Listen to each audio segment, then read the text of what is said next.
یہ سوچنا چاہیے کہ ایک دن ہم میں سے ہر شخص کا سچی مچی میں انتقال ہوگا. یہ ایک اتنی بڑی حقیقت ہے جس سے ہم غافل ہیں. دیکھو، کسی کی موت زندگی کوئی بہت بڑا واقعہ نہیں ہے. یہ دنیا چل رہی ہے اسی پہ. پبلک پیدا ہو رہی ہے اور پلیٹ فارم سے جب پرانی گاڑی نکلتی ہے تو نئی گاڑی آتی ہے. یہ تو چلتا رہے گا. لوگ مرتے رہیں گے، جیتے رہیں گے. خلق الموت والحیات، قرآن کہتا ہے میں نے موت اور زندگی کو پیدا کیا. ہم لوگ اس کو بہت اہمیت دیتے ہیں، لیکن اللہ کہتا ہے یہ ہوگا بھائی. پیدا اسی لیے کیا ہے، مارنے کے لیے. سب مریں گے، سب کی نیوز چلیں گی. نیوز نہ بھی چلیں اخباروں میں تو پرسنلی تو نیوز چلتی ہے نا. کوئی نہ کوئی، کسی کا باپ ہوگا، کسی کا چاچا ہوگا، کسی کا ماموں ہوگا، کسی کا پھپھا ہوگا. آج پھپھا کا انتقال ہو گیا. میں ایک دن سوچ رہا تھا بیٹھ کے کہ میری زندگی میں کون کون سے ایسے لوگ جن کی میری زندگی میں بڑی ویلیو تھی وہ دنیا سے جا چکے ہیں. ایک لمبی لسٹ سوچنا شروع کیا نا. ہمارے پڑوس میں رہتے تھے ہمارے والد صاحب کے دوست، علاقے کے کونسلر بھی تھے. اسلام صاحب نام تھا ان کا، بہت اچھی پرسنالٹی تھی. ہم ان کے گھر جایا کرتے تھے، کھیلا کودا کرتے تھے. ایک دن خبر آئی اسلام صاحب کا انتقال ہو گیا، ہارٹ اٹیک ہو گیا. ارے بھائی، اتنی بڑی خبر تھی ہمارے لیے وہ. یار ابھی تو کل تو بیٹھے ہوئے دیکھا تھا ان کو، ان کے بچے بھی، ان کے بیٹے بھی. توقع نہیں تھی ان کو. بہت سخت اسٹریس میں گئے، ڈپریشن میں گئے. تھوڑے دنوں میں اجمیری بھائی ہمارے پڑوس میں رہا کرتے تھے. ہٹے کٹے جوان آدمی تھے، بالکل فٹ فاٹ، 35 سال عمر ہوگی. میں تھا، مجھے اطلاع آئی کہ بھائی اجمیری بھائی کا انتقال ہو گیا. بھائی ہم نے کہا اجمیری بھائی کا ہو نہیں سکتا انتقال یار، اجمیری بھائی تو فٹ فاٹ. نہیں جی، انتقال ہو گیا. کیسے ہوا جی؟ ہارٹ اٹیک ہو گیا. ہماری گلی میں ہی سامنے شوکت بھائی رہا کرتے تھے، بہت لمبا قد تھا ان کا. صف میں جب کھڑے ہوتے نا پتہ چل جاتا یہ شوکت بھائی ہیں. کچھ لوگ ہوتے ہیں نا ایکسٹرا آرڈینری، لمبے تڑنگے سے ہوتے ہیں. وہ اپنے قد سے مشہور تھے. یعنی شوکت بھائی کی شوکت ہی اسی سے تھی، شان و شوکت قد کی وجہ سے. ان کی عمر ہوگی میرا خیال ہے 30 سال، 25 سے 30 سال. ترکی گئے پڑھنے کے لیے تو والدین بھی بڑے خوش تھے، چلو ہمارا بیٹا بھی ٹرکی جا رہا ہے، پڑھائی مکمل ہوگی، وہاں سے اچھی جاب مل جائے گی. اطلاع کہ جی ان کا انتقال ہو گیا. ارے بھائی کیسے ہو گیا؟ کلاس میں بیٹھے ہوئے تھے، اچانک ہارٹ اٹیک ہوا. تو پھر ان کی ڈیڈ باڈی آئی، جوان بیٹے کی موت. تو میں سوچ رہا تھا نا، سوچتے سوچتے اتنی موتیں. پھر ایک دن ہم بیٹھے ہوئے، جی ہمارے تایا کی خبر آئی، جی ان کا انتقال ہو گیا. ابے بھائی ہمارے تایا کا انتقال. اب ہماری دادی روئے جا رہی ہیں کہ بھائی ابھی تو مل کے گئے تھے، پتہ چلا جی ہارٹ اٹیک ہوا ہے.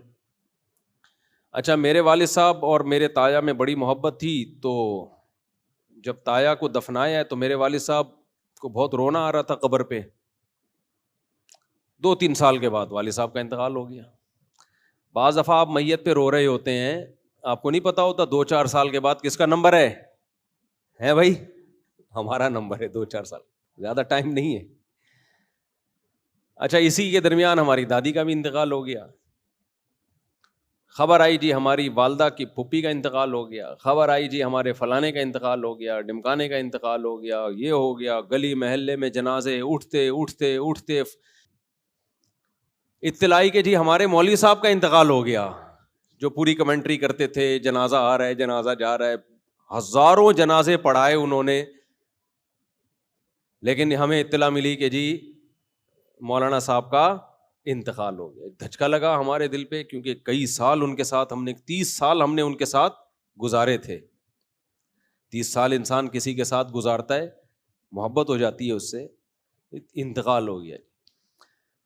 تو اتنے جنازے اتنے ایکسیڈنٹ. ہمارے جامعہ کے ایک استاذ، ہمارے بڑے کلاس فیلو، بہت کلوز، ایک دن اطلاعی ان کا انتقال ہو گیا. بھائی ابھی تو کل تو گپ شپ لگا کے گئے، جی کار کا ایکسیڈنٹ ہوا ہے، جی انتقال ہو گیا. میں نیو کراچی میں امام تھا، ایک بزرگ تھے بڑے زبردست، ان سے ہم نے بیان کروایا. بڑا پیارا بیان کرتے تھے، بڑے اللہ والے بزرگ تھے. اگلی دفعہ میں نے رابطہ کیا، پتہ چلا جی انتقال ہو گیا. ابے بھائی کیسے انتقال ہو گیا؟ جی وہ اندرون سندھ کہیں گاڑی میں جا رہے تھے، ایکسیڈنٹ ہوا، انتقال ہو گیا. تو انتقال پر گورنمنٹ کی طرف سے کوئی پابندی بولو نہیں. آپ کو یہ کیا بیان لے کے بیٹھ گیا بھائی؟ یہی تو بیان ہے. موت موت موت موت، الموت لیس منہ الفوت. ہر چیز سے بھاگ سکتا ہے انسان، موت سے کسی کا باپ بھی نہیں بھاگ سکتا. اور بیاریوں میں مشہور ہے کہ جب انسان کی موت آتی ہے تو اونٹ پہ بیٹھے ہوئے آدمی کو بھی کتا کاٹ لیتا ہے. حالانکہ کوئی تک نہیں بنتا. کنوینس کا کتنا بڑا پرابلم ہے آپ سوچو. کتے کے لیے کنوینس کے بغیر اونٹ تک پہنچنا آسان ہے؟ کس قدر پرابلم کی چیز ہے نا. لیکن کتا پہنچ جاتا ہے بغیر کنوینس کے. باقاعدہ اس کو گاڑی لگوانی پڑے گی، کتے کو سیڑھیاں لگوانی پڑیں گی اوپر جانے کے لیے، لیکن پہنچ جاتا ہے. کتے کے قد کو دیکھو اور اونٹ کو دیکھو. لیکن جب انسان کی موت آتی ہے تو کتا پہنچ جاتا ہے وہاں تک. اور بھی بہت واقعات ہیں اپنی زندگی میں. فلاں کا انتقال، فلاں میری والدہ کا انتقال ہوا، والد صاحب کا انتقال ہوا، نانا کا انتقال ہوا، نانی کا انتقال ہوا. اور ابھی 2-4 منہ میں آنے لگے تھے، لیکن اللہ کا شکر ہے وہ زندہ ہیں. وہ بولیں گے ابھی ہمیں کیوں مار رہے ہیں، اللہ ان کو زندگی دے. صحیح نا، ہماری دعائیں ہیں. تو میری بڑی ہمشیرہ کا انتقال ہوا، ان کی عمر بھی زیادہ نہیں تھی، بریسٹ کینسر ہوا. ایسے اسٹیج پہ پہنچ کے پتا چلا کہ بچنے کی امید ختم. ڈاکٹر نے بتا دیا بھائی یقینی موت ہے. کچھ دن پہلے ایک صاحب ملنے کے لیے آئے تو ایسے ہڈیوں کے ڈھانچے بنے ہوئے تھے. جوان آدمی تھا، کہتا مجھے کینسر ہے اور ڈاکٹروں نے کہہ دیا کہ آپ کی موت واقع ہو جائے گی. بہت بیچارے کی حالت خراب تھی. اطلاع گئی 1-2 مہینے میں کہ اس کی انتقال ہو گیا ہے. تو بھائی بات یہ ہے کہ موت ایک ایسی چیز ہے جس سے ہم بھاگ نہیں سکتے. سب نے مرنا ہے. ڈاکٹر کیا کہتے ہیں آپ دیکھیں یوٹیوب پہ جب سرچ کریں نا، اینٹی ایجنگ، بڑھاپے سے روکنے والی دوائیں، بڑھاپے سے روکنے والی خوراک، کہیں بھی یوٹیوب پہ لکھا ہوا ہوگا، فوراً دل چاہتا ہے انسان کلک کرے یار کون سی چیز ہے جو ہمیں بوڑھا ہونے سے روک سکتی ہے. تو ساری دنیا کے سارے ڈاکٹر، سارے حکیم اس پر متفق ہیں کہ آپ بڑھاپے کے پروسیس کو سلو کر سکتے ہو، بریک بولو نہیں لگا سکتے. یہ نہیں ہو سکتا کہ بڑھاپے کو آپ نے بریک لگا دی، روک دیا. نا نا نا، یہ ہو سکتا ہے کہ آپ نے 60 سال میں بوڑھا ہونا تھا تو بہت زیادہ صحت کا خیال کیا تو اب 70 میں بوڑھے ہو رہے ہو. بہت زیادہ خیال کیا تو 80 میں جا کے ہو رہے ہو. یہ نہیں ہو سکتا کہ 60 سال میں آپ رک جاؤ. آپ کا ایک بال سفید تھا تو اب ایک ہی رہے. نا نا نا نا نا، 40 سال کی عمر میں ایک بال سفید ہوتا ہے. جوان آدمی کہتا ہے یار ایک بال ہے نوچ کے نکال دو، پتہ ہی نہ چلے ہوا کیا. ایک دن اٹھتا ہے صبح کو دوسرا بال بھی سفید، کہتا ہے یار اس کو بھی نوچ لو، اب کیا ہے. اس کو بھی نوچا، پھر اتنے سفید، کہتے ہیں نوچاؤں گا تو گنجا ہو جاؤں گا بھائی. پھر وہ کلر لگانا شروع کرتا ہے، پھر نیچے سے سفید بال بتا رہے ہوتے ہیں کہ کلر ہے یہ، کیونکہ جب جڑوں سے بال اگتے ہیں نا وہ بتا رہے ہوتے ہیں کہ یہ اوریجنل نہیں ہے. مچھلی کھاتا ہے، یہ کھاتا ہے، وہ کھاتا ہے، جو مرضی کر لو میرے بھائی. ایک دفعہ جب سفیدی آنا شروع ہوئی، سفیدی کی بریکیں کیا ہیں؟ فیل. سفیدی کی بریکیں فیل ہیں، پھر نہیں ہوتی. تو پیغمبروں کی یہی تو دعوت ہے بھائی. یہ جو قرآن مجید کی آیت ہے نا، اولم نعمرکم ما یتذکر فیہ من تذکر وجاءکم النذیر. اللہ کہتے ہیں جب جہنمیوں کو جہنم کے کنارے پہ لایا جائے گا جہنم میں ڈالنے کے لیے، تو آگ کو دیکھ کے وہ کہیں گے نا کہ یہ تو بہت سخت عذاب ہے. تو اللہ جواب میں کیا کہیں گے؟ کیا ہم نے تمہیں اتنی عمر نہیں دی تھی جس میں نصیحت حاصل کرنے والا نصیحت حاصل کر لیتا؟ کیا ہم نے تمہیں اتنی ایج نہیں دی تھی؟ وجاءکم النذیر، اور تمہارے پاس، ادھر توجہ میرے بھائی، اور تمہارے پاس ڈرانے والا بھی آ گیا تھا.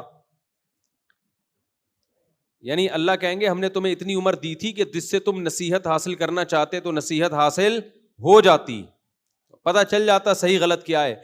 یعنی عقل سے بھی تم فیصلہ کر سکتے تھے، لیکن تمہارے پاس ایک ڈرانے والا بھی آیا تھا. اب یہ ڈرانے والا کیا ہے؟ تو مفسرین نے بہت سارے مصداق اس کے بیان کیے ہیں کہ بہت ساری چیزیں ہیں جو انسان کو ڈراتی ہیں کہ موت کا وقت اب قریب ہے، اب انسان کا بچہ بن جا. فرمایا ان میں نذیر میں نبی صلی اللہ علیہ وسلم بھی ہیں، نبی نے آ کے ہمیں ڈرایا بھی ہے، خوشخبریاں بھی دی ہیں. ان میں بڑھاپا بھی ہے، اور علماء نے اس میں لکھا ہے اس نذیر جو قرآن نے کہا نا تمہارے پاس ڈرانے والا آیا، اس میں سفید بال بھی ہیں. سب سے پہلی علامت جو آپ کو ڈرا رہی ہوتی ہے نا، جو ہم ڈرتے تو نہیں ہیں، ہم کچھ اور ہی کاموں میں لگ جاتے ہیں، وہ کیا ہے؟ بالوں کا سفید. یہ سب سے پہلی علامت ہے کہ اب آپ ریورس ہونا شروع. جتنا پاورفل ہونا تھا نا، قرآن کیا کہتا ہے بھائی، ہم نے ثم یخرجکم طفلا، اللہ جب تمہیں ماں کے بطن سے نکالتے ہیں تم کمزور ہوتے ہو، خلقکم من ضعف، کمزوری میں بنایا اللہ نے تمہیں، بہت کمزور.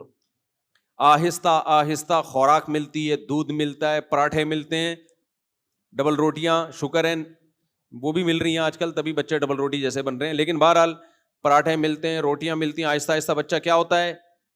پاور پکڑنا شروع. یہ پاور کب تک چلتی ہے؟ مینٹلی گروتھ بھی ہوتی ہے اس کی، اور جسمانی گروتھ بھی ہوتی ہے. حتی اذا بلغ اشدہ وبلغ 40 سنۃ، 40 سال تک اپنی فل طاقت اور قوت کو پہنچ چکا ہوتا ہے. سمجھ میں نہیں آ رہی میرا خیال ہے بات؟ تبھی ماہرین کہتے ہیں نا پہنچتا تو 30 سال میں، کیونکہ 30 سال شباب کی انتہا ہے. 30 سے 40 سال تک تقریباً ایک ہی جیسی کنڈیشن رہتی ہے اس کی. تو مینٹلی گروتھ 40 سال تک انسان کی کمپلیٹ. اس لیے قرآن نے انسان کی جو لاسٹ ایج ہے نا، جس کے بعد اب اس نے ڈھلکنا ہے، اب ریورس ہونا ہے، وہ کون سی ایج کو قرار دیا ہے؟ بولتے کیوں نہیں میرے بھائی؟ 40 سال. اس لیے کہتے ہیں نا کہ اگر آپ 40 سال میں بھی طاقتور نہیں ہو تو اب آپ فکر چھوڑ دو طاقتور ہونے کی، اب آپ کوئی اور کام کرو، ٹھیک ہے نا.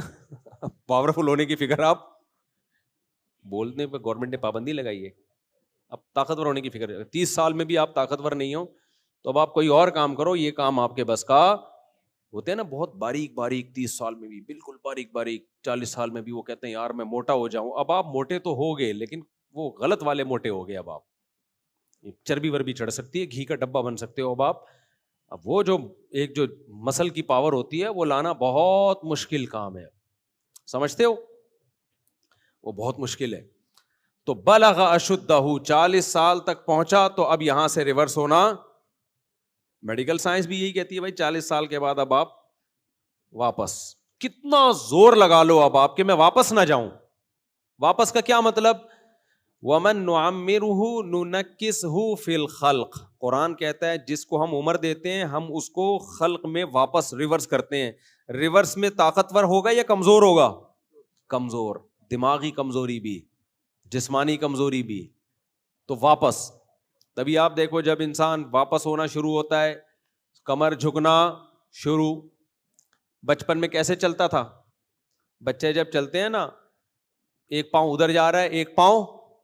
ہمارے ایک ریلیٹیو آئے جو بڑے، میں نے ایک دور میں دیکھا تھا ان کو 15-20 سال پہلے، بڑے ینگ جوان نا، فٹ فاٹ.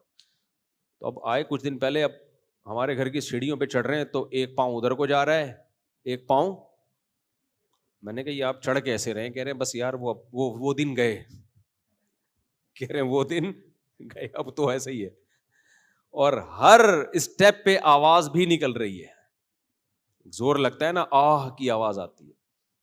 وہ ایک بوڑھا آدمی کہیں چلتا ہوا جا رہا تھا، کہیں ٹھوکر لگی تو اس کو اپنی جوانی یاد آئی نا. ٹھوکر لگی ایک دم بےچارا لڑکا 3-4 قدم، تو کہنے لگا ہائے جوانی. پھر دیکھتا ہے کوئی دیکھ تو نہیں رہا، پھر آہستہ سے کہتا ہے بھائی تو نے جوانی میں کون سے تیر مار لیے تھے. تو آہستہ آہستہ انسان کیا ہونا شروع ہوتا ہے؟ ریورس. اور پھر ہر آنے والا دن اس کو تڑپاتا ہے. حضرت مجذوب رحمۃ اللہ علیہ نے کہا تھا نا، تجھے پہلے بچپن نے برسوں کھلایا. انسان کی زندگی کے 15-20 سال تو کھیل کود میں گزر جاتے ہیں، اس میں تو کوئی ہوش ہی نہیں ہوتا. جوانی نے پھر تجھ کو مجنوں بنایا. جوانی جب ہوتی ہے تو پھر عشق معاشقوں میں لگتا ہے. بڑھاپے نے پھر آ کے کیا کیا ستایا. سارے جو بل نکلنا شروع ہوتے ہیں وہ کب ہوتے ہیں؟ بڑھاپے میں. اجل تیرا کر دے گی بالکل صفایا. جب موت آئے گی نا تو اس بڑھاپے کو بھی یاد کرے گا کہ یار کم از کم احساس تو تھا نا, کچھ کھانے پینے کی تھوڑی بہت لذت کا احساس ہو جایا کرتا تھا. تو بھائی اسی کا نام دنیا ہے. اسی لیے آدم علیہ الصلاۃ والسلام سے لے کر سید الانبیاء محمد صلی اللہ علیہ وسلم تک تمام پیغمبروں نے ایک دعوت دی ہے, لا تحب الدنیا, دنیا سے محبت بولو مت کرو, دل مت لگاؤ دنیا سے.